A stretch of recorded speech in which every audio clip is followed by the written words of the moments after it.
seguinte, a versão de Reli, a análise do Lacan vai incidir sobre o segundo texto da tragédia. Ele começa fazendo, isso eu vou pular, ele faz uma referência ao Merleau-Ponty, a morte dele. Mas a primeira referência que ele faz à questão da tragédia, que é o que ele está querendo levantar, é uma referência a Hegel, que pensa, Hegel, a tragédia cristã, portanto, uma tragédia tipo Claudeliana. Hegel, obviamente, não pegou Claudel, não é isso. Mas o que quer dizer a tragédia cristã? Quer dizer, uma tragédia posterior à tragédia grega, uma tragédia onde há algumas questões que não sequer poderiam pertencer à tragédia grega. E o que o Hegel detecta como específico na tragédia cristã é algo que em alemão ele chama de Versöhnung, que é a reconciliação. Eu acho que esses cristãos reconhecem alguma coisa do que pertence propriamente ao mundo ocidental em termos do melodrama inserido nas tragédias ou nos dramas, um melodrama de reconciliação quase sempre presente. O impasse, então, em Hegel, o impasse que seria fundamental na tragédia grega é resolvida na tragédia cristã pela reconciliação. Okay? O impasse aí é a questão de como a gente vai ler a tragédia grega. Existem N leituras de qual é o impasse que a tragédia grega se colocava. A maioria dessas leituras, a gente já passou por isso, a maioria dessas leituras da tragédia grega são leituras pós-cristãs. Então, de qualquer forma, a gente percebe todo um emaranhado do iluminismo e do cristianismo por sobre a leitura dos impasses da tragédia grega. Isso eu estou acrescentando.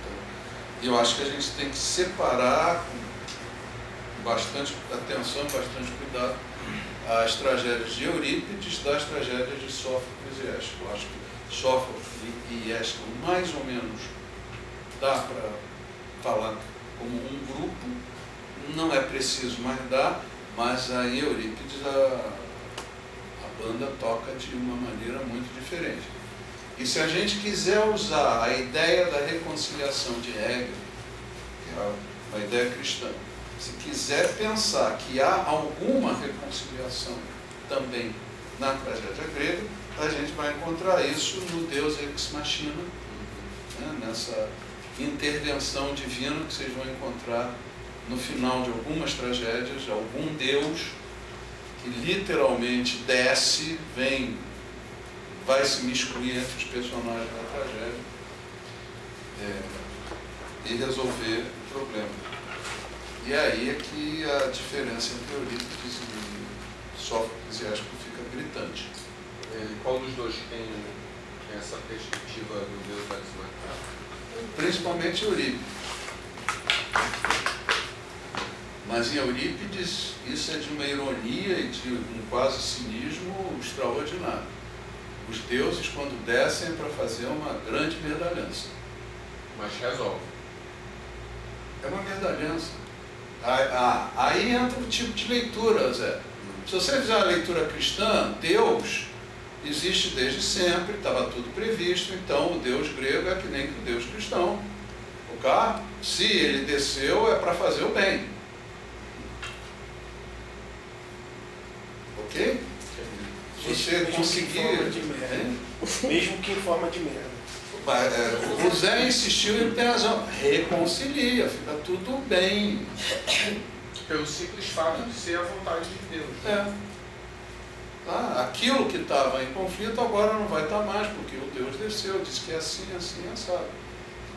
Se você se livrar da questão cristã, você vai ver que Eurípides é um grande cínico. cínico no bom sentido, não. Ele está fazendo uma imensa ironia da questão religiosa, como possibilidade para a resolução de qualquer tragédia, desses impasses. Enquanto que em Sófocles e em Ésquilo, principalmente em Ésquilo, a intervenção divina ela é salutar, ela é divina mesmo, é o sagrado, realmente o sagrado, o transhumano, além do humano, resolvendo. No Sófocles você tem mais uma perplexidade em relação a essa resolução, a esse tipo de solução. Mas Eurípides é radical. É radical. O que os deuses fazem aqui é absurdo. Fora o problema original, entre aspas, esse sim que seria um impasse, que o cristão não poderia observar isso, que é toda a base da ideia da tragédia grega é a tragédia que é um Deus olhar para um humano. E isso o cristão não poderia entender. Mas isso é uma leitura, acho, bastante razoável. Sempre que a intervenção divina sobre o destino de um humano, o que vai acontecer com esse humano é uma coisa horrorosa. Então esse seria... Desígnios de Deus, não é? Que é o que comenta quando há um... Eu gosto de como Lacan diferencia entre o gozo divino e o desejo divino. O desejo divino é que é extremamente perigoso. Ah, é? Sim. Não deveria ser o contrário?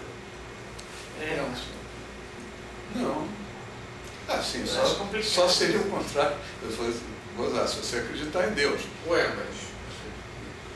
Então, é o desejo do outro que é sempre perigoso.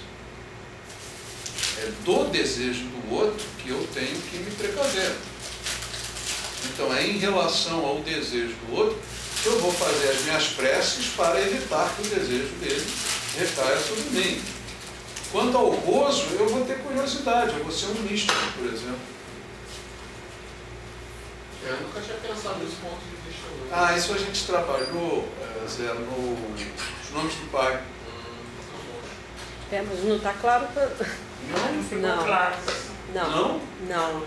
Vamos lá. Muito complicado. Vamos lá. Esqueça o cristianismo. Tá bom? Peraí. Deixa eu ir ali fora, descarregar 500 anos e voltar. Pois é. Você não viu o A erro? própria subjetividade. Vamos continuar com a sacanagem. Você não viu o Êxodos do Cecil B. DeMille? Também conhecido como Sexodus? O Êxodos eu não vi, eu vi os 10 mandamentos. Então chamaram de Sexodus, chamaram-se 10 mandamentos. Apelidado de Sexodus. Então, esquece o cristianismo. Quase todas as religiões, primeiro o cristianismo tem o carnaval, tem um grande festival sexuado, completamente perverso e liberado, e que está sempre referido ao Deus. É essa referência ao Deus que o Lacan vai chamar de gozo divino.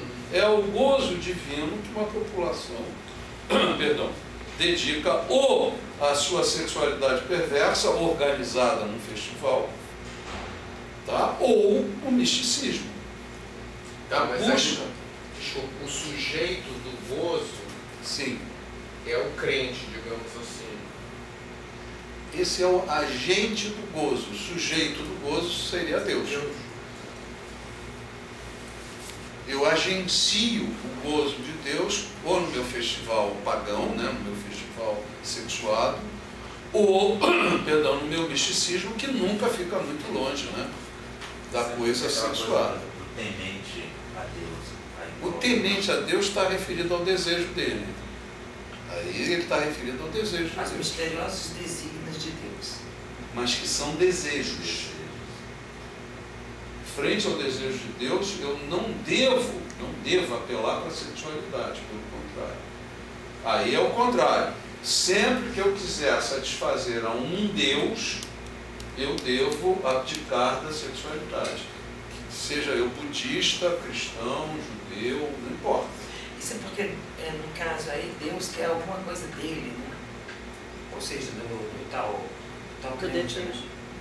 O que o Deus quer em termos de desejo é sempre o que o outro grande deseja, não demanda, deseja de mim, é sempre algo muito horrível, mesmo porque esse outro é o Nevermente, do Freud. Dá para... que eu apenas coloco como sendo um outro. horror mesmo. Deu para perceber? Porque o desejo dele é o meu desejo. É desse desejo que eu tenho que fugir, que eu tenho que escapar.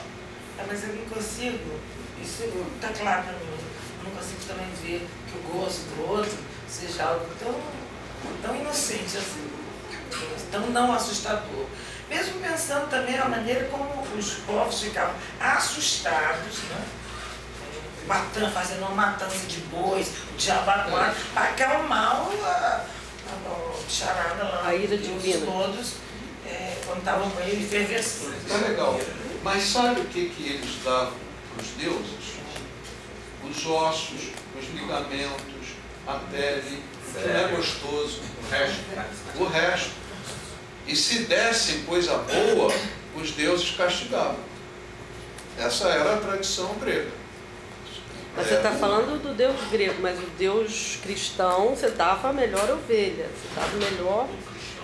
Mas aí já é o desejo de Deus. Não, está falando do Segundo essa gozo. lógica, Não, ele tá você falando mata do o gozo. melhor bezerro para escapar o desejo. Não, mas eu estou seguindo o que a Glória estava falando acerca dos rituais gozosos, né? Vamos dizer assim. Nesse ritual você... O assassinato dos bezerros está referido ao desejo, não ao gozo.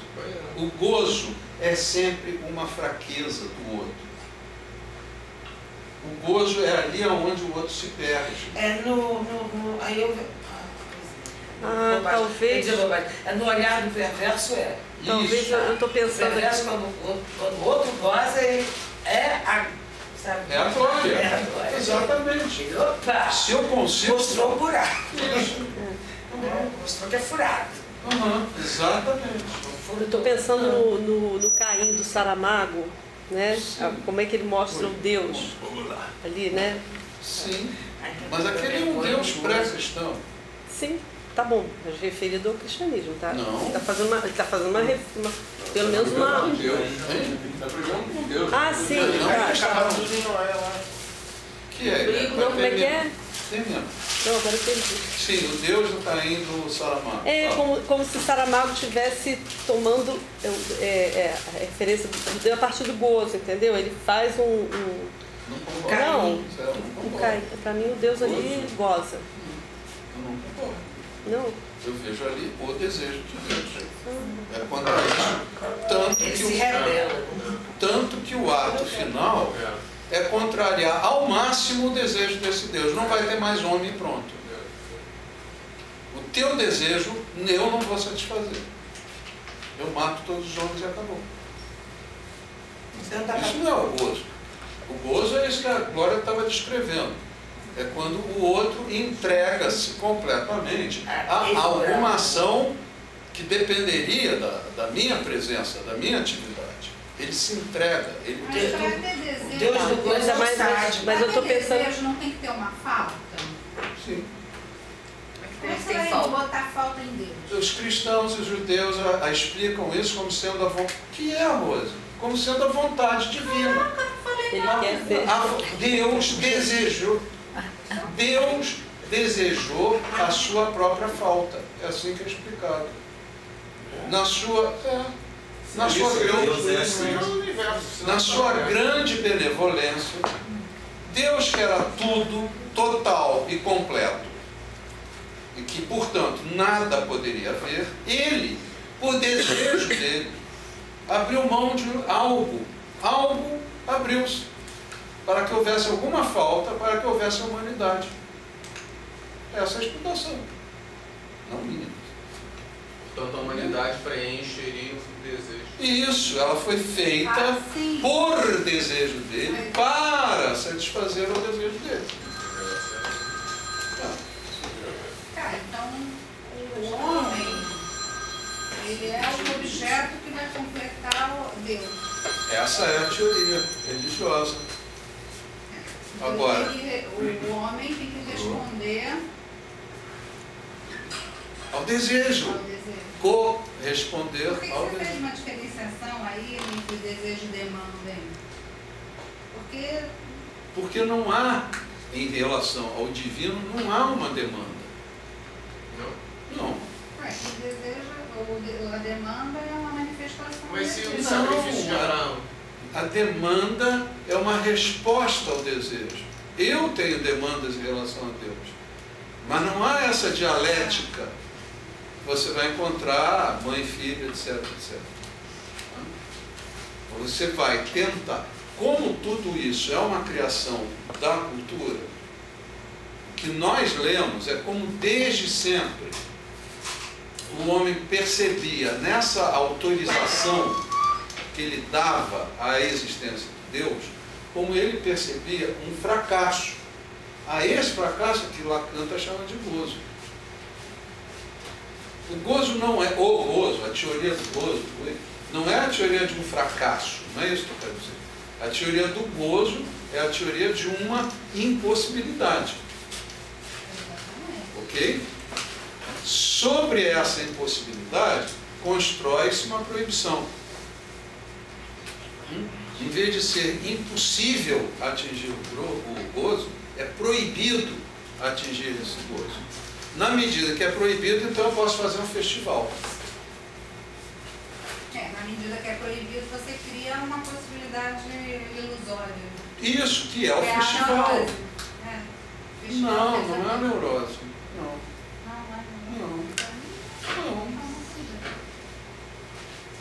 Não, eu crio um festival onde aquilo que não existe, que é a relação sexual, é praticada como se fosse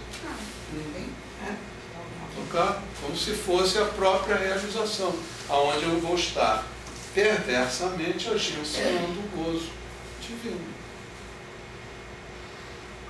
Tá? Para isso eu tenho que eliminar todo esse avanço teológico que foi o cristianismo, para eu poder pensar isso. Né?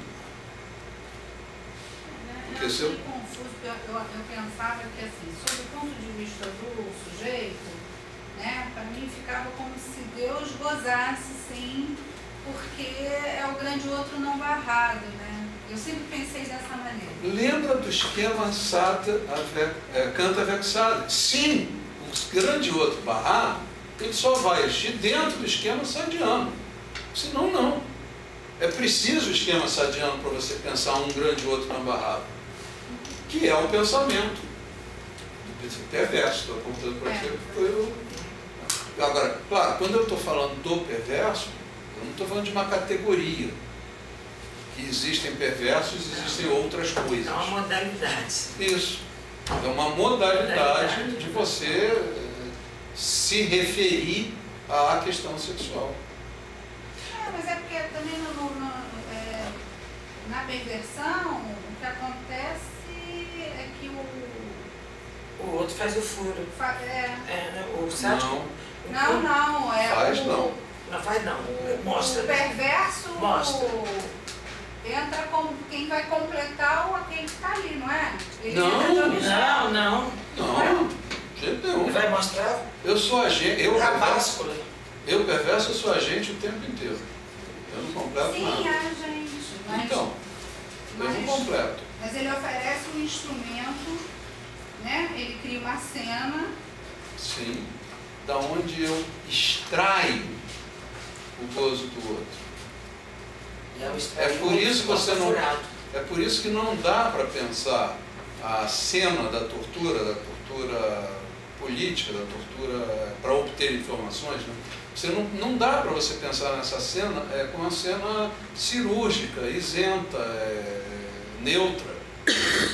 Você, antes de mais nada, isso faz parte mesmo da instrução. Você, antes de mais nada, você vai extrair o gozo do outro. Então, o teu instrumento, eu estou pegando o instrumento aqui literalmente, é feito para extrair, não para preencher. Estou pensando na relação da culpa e vergonha, porque aí na questão do gozo, quer dizer, nessa modalidade do gozo, eu fico perguntando mais uma modalidade ligada à vergonha, por exemplo, do que do desejo que é ligado a uma culpa. Seria mais ou menos isso.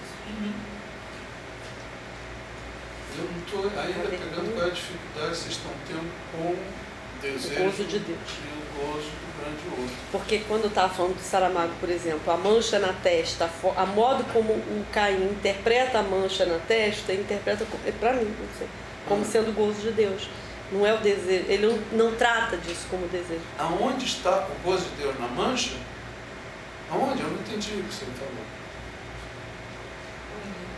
A mancha na testa? Na mancha na testa. Sim. Ele faz uma inversão, ele não trata aquilo. O Caim, Saramago. ele não. Saramago, é, o personagem. Caim. Não, vai. Ele não trata aquilo como como um fim em si, entendeu? Ele trata aquilo como alguma coisa ali que está ali, Deus colocou, entendeu? Sei. Sim. Sim. Então, Não é da ordem do desejo. como não? Deus me quer marcado como criminoso. O que o Saramago institui nesse Caim, que não tem no Caim do Velho Testamento, é o livre-arbítrio de dizer foda-se. Não me interessa isso que você quer. Isso é que o Saramago colocou no Caim. Isso no Velho Testamento não tem. O carinha botou a marca na minha cabeça, eu fico com a marca na minha cabeça, acho um horror, sei, compreendo, fico culpado, etc. O Caim do Saramago tem o livre-arbítrio, dizer não gostei não. Tanto não gostei que nem vou dar bola, etc, etc. Seria impossível no Velho Testamento. Está claro? Agora isso está referido a um desejo. Eu só posso reagir ao desejo. Eu não tenho por que reagir ao gozo. Você colocou... O gozo é completamente do outro. Por que eu vou reagir ao O gozo? gozo da curiosidade. O gozo me dá curioso. Se eu imagino o gozo do outro, eu estou curioso. Como é que é isso? Ou, se eu sou um grande racista, eu estou morto de raiva. Como pode ele ter esse gozo e eu não? E sai por aí matando os caras. Tá bom. Mas ele me Então, traz... por que os festivais? É a pergunta que eu ia fazer. Não faz sentido. Não. É a Qual foi maneira a pergunta? de eu Para que os fornecer festivais? ao Deus o gozo dele. Carnaval. Para que os festivais? Eu sou o agente. Ah, tá. É com isso que ele goza, eu já sei. Ele goza com isto.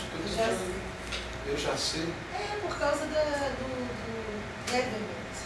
Sim. Eu já sei. Isso, de certa forma, eu já sei. Não pensar pela fantasia ajuda? Separar, fazer diferença do desejo e gozo pela fantasia? Tudo bem, claro.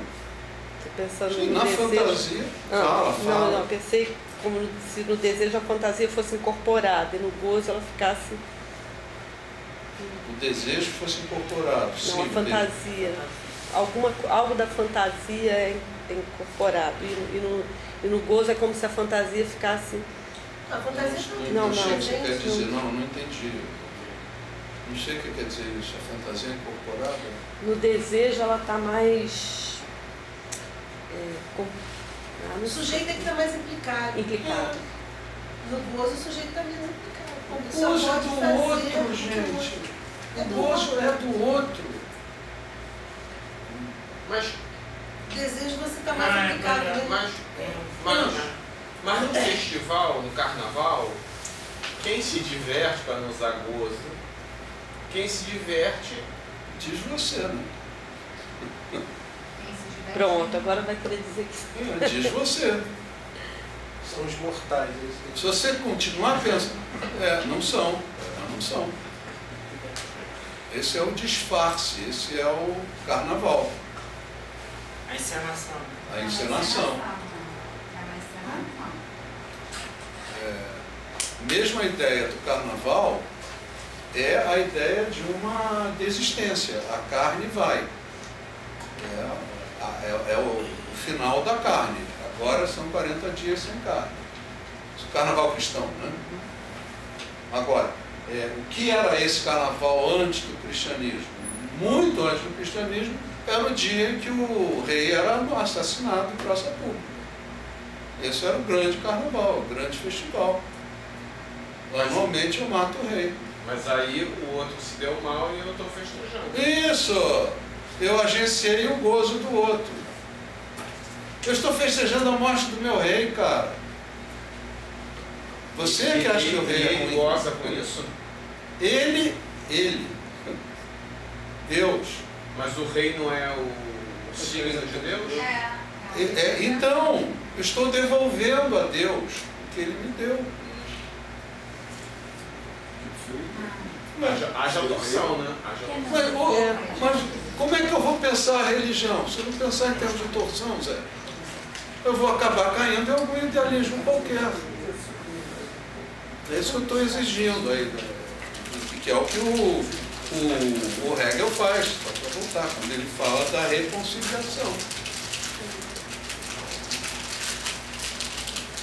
Se você releia Codel, não há reconciliação nenhuma no final. Mas essa reconciliação torna toda tragédia drama.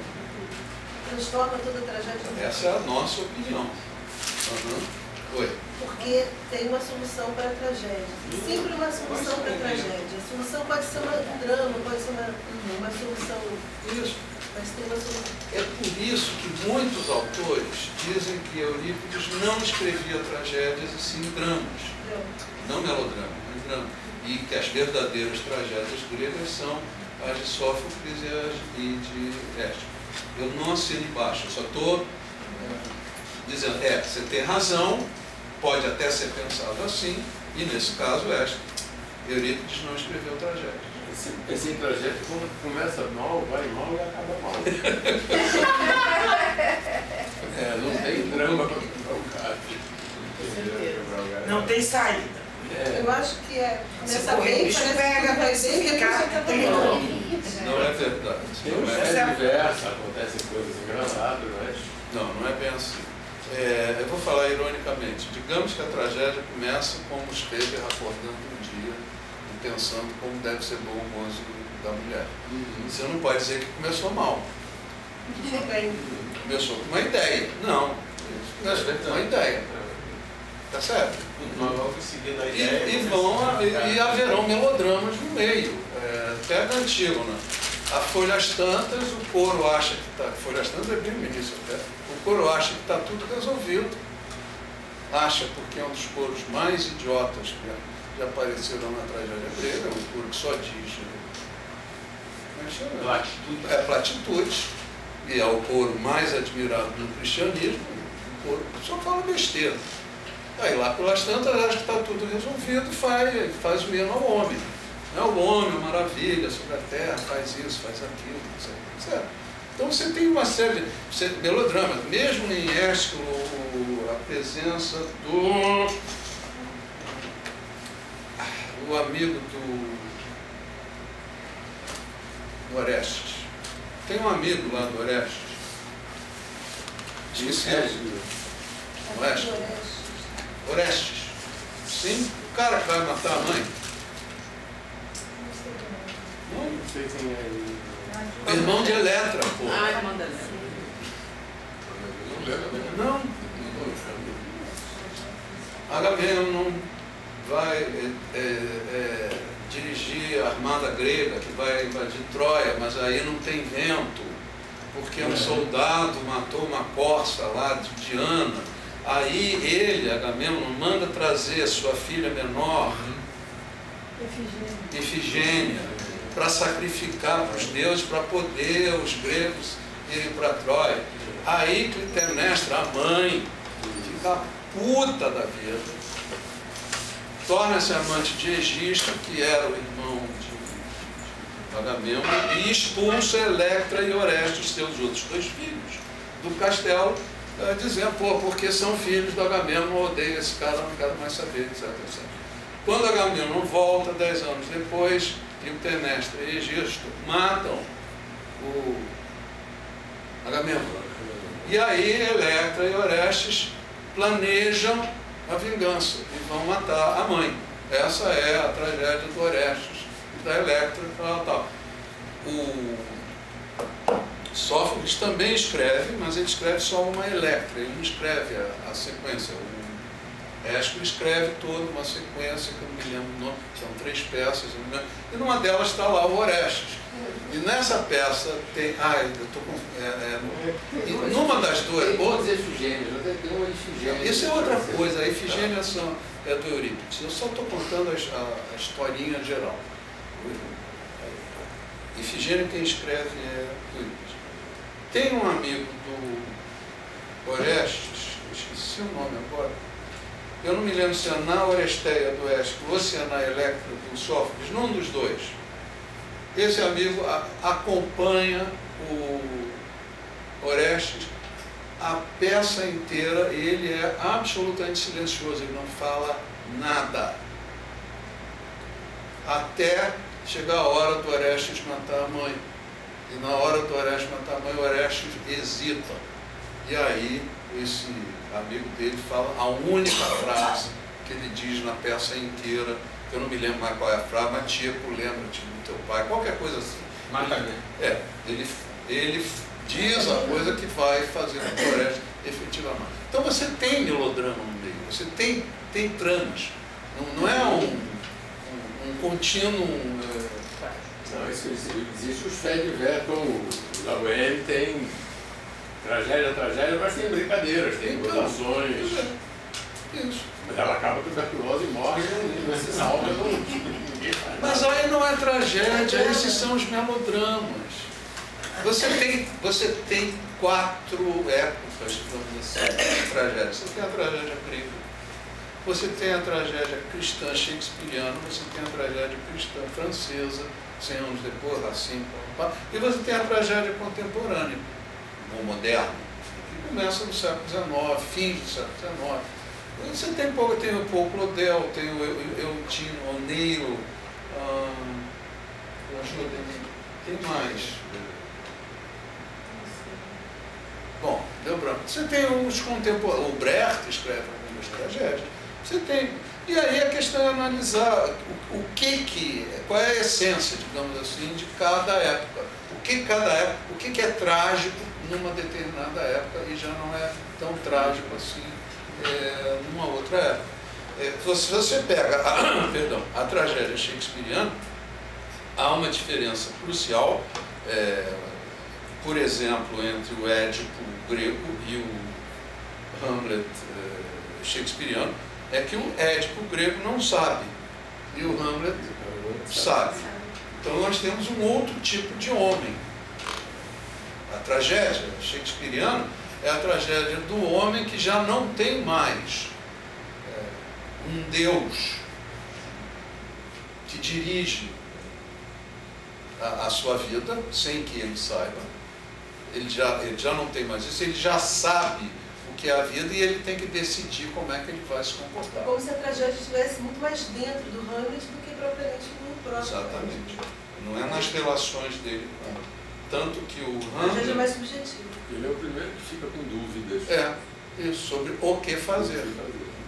Tanto que o Hamlet há uma peça dos Saxos Gramáticos, que é 200, 300 anos antes, que é a mesma coisa, só que nos Saxos Gramáticos o Hamlet finge estar doente, finge estar maluco para sobreviver, enquanto que no Shakespeare não há esse fingimento. Há uma discussão se ele está maluco ou não, isso é outra. Essa é a opinião do idiota do Polônio. Outra vez, que é um idiota completo e que é lido cristamente como um cara bom. Quem? O Polônio. Se você lê com atenção, ele não precisa muita atenção, as recomendações que ele dá para o filho quando o filho vai para a França é para rir. São ridículas. Mas a leitura cristã é de um cara sábio, ponderado, cordato, dando bons conselhos. Nunca empreste mais do que tem, não empreste do seu amigo, porque aí você vai perder seu amigo. Ou use roupas com moderação, né? Use corretamente, mas nem tanto para chamar atenção. Só fala merda. E é considerado. E a tragédia shakespeariana está referida à construção do homem moderno. Como é que você vai agir? Já que agora é contigo mesmo. E você sabe que seu tio matou seu pai, blá blá blá blá blá blá. Tá? E que, como diz o Hamlet também, em certo momento, não vale a pena matá-lo num momento em que se eu matar ele não vai para o céu. Quebrou o galho. Isso. Então você tem outra. Tem outra. Na tragédia francesa continua a questão da conduta do homem. Mas só que aí, o Racine, Corneille, etc., o que está em jogo é a aristocracia. É isso que está em jogo nesse Como momento. se ali o trágico ficasse na classe social, né? Isso. O modelo trágico é a organização Exatamente. social se desmontar, né? Tudo bem, o Hamlet também é um príncipe, mas fica claro que o problema não é porque ele é um príncipe, é porque ele é um homem que pensa e que tem que resolver um problema. Já os personagens da tragédia francesa, eles são todos... Tragédia social. Foi assim que escreveu Ifigênia? Pode ser, eu não me lembro se ele escreveu alguma Ifigênia ou não. As Ifigênias famosas são as do Eurípides. Sim. Não, você deve estar confundindo, sabe com quem? Esse ele escreveu mesmo.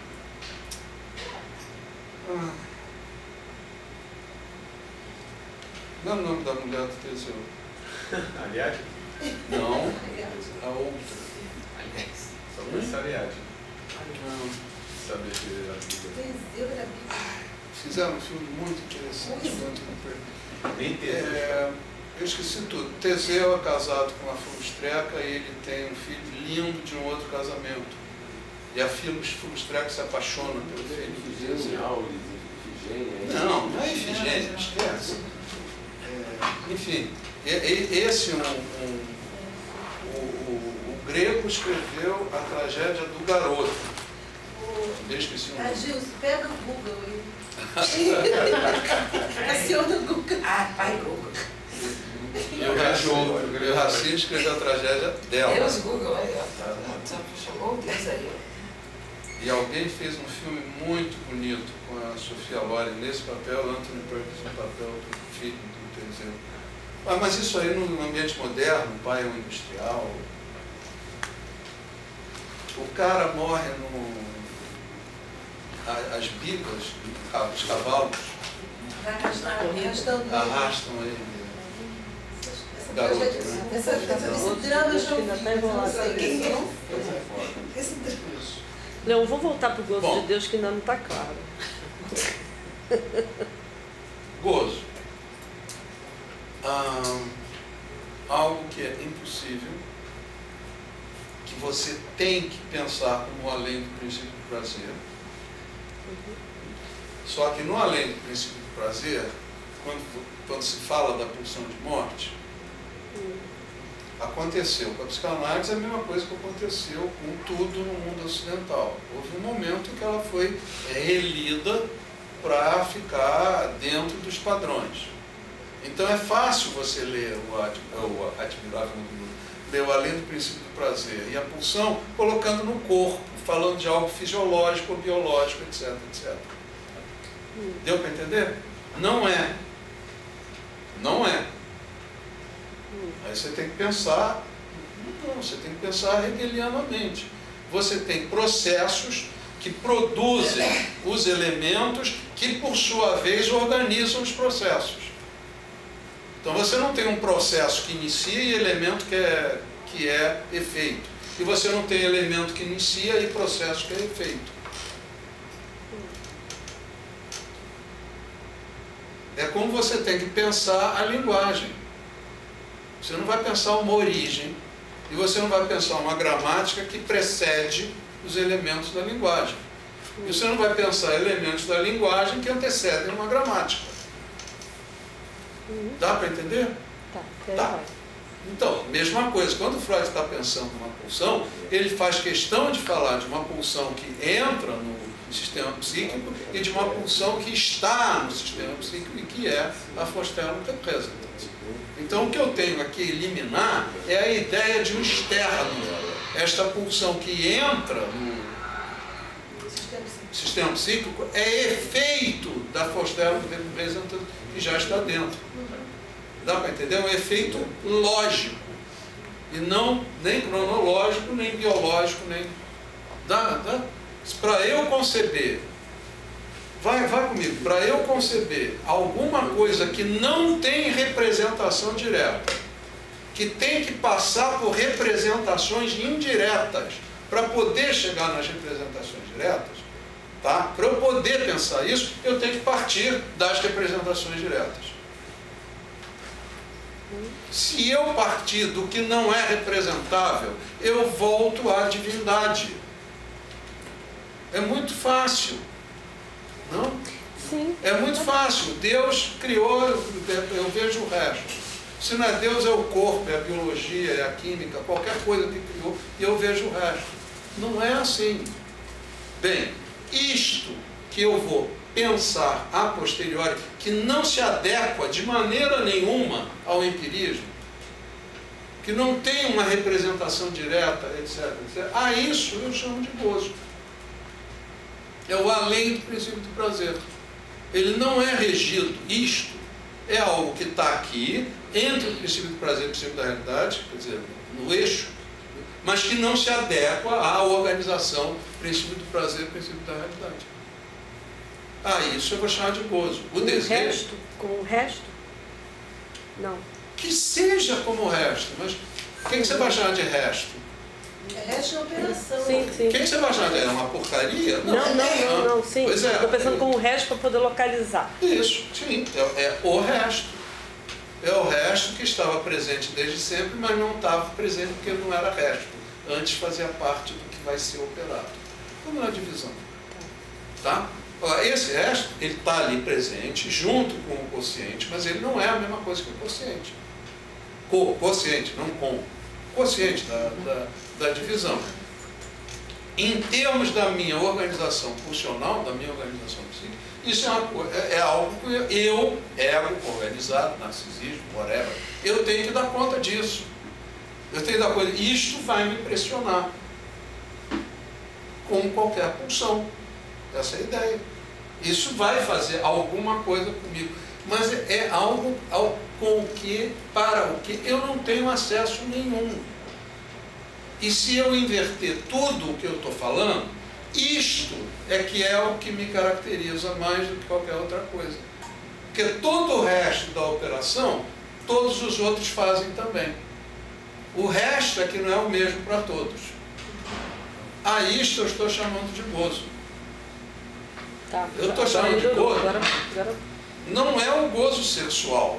Esse que é o problema, que em quase todas as linguagens a noção de gozo ficou ligada à ideia de gozo sexual. Ao orgasmo. Não deixa de ser o gozo sexual na medida que a diferença sexual se estabelece. Mas não é a mesma coisa, quer dizer, obtendo-se o orgasmo sexual, eu cheguei ao gozo, esse gozo resto do que eu estou falando. Aí não. Mas se eu me iludir que sim, eu vou fazer um festival. Entendeu? Se eu me iludir que o que? Que sim! Que sim o quê? Que é no orgasmo sexual que se atinge o gozo do outro. Legal. Não meu, aí eu vou fazer do outro. Fazer o carnaval. Agora... Eu faço o carnaval, eu faço organizado, eu não estou falando individual, eu não estou falando do século XX, XXI, que isso aí se individualizou. Não, estou falando dos grandes festivais, os grandes bacanais.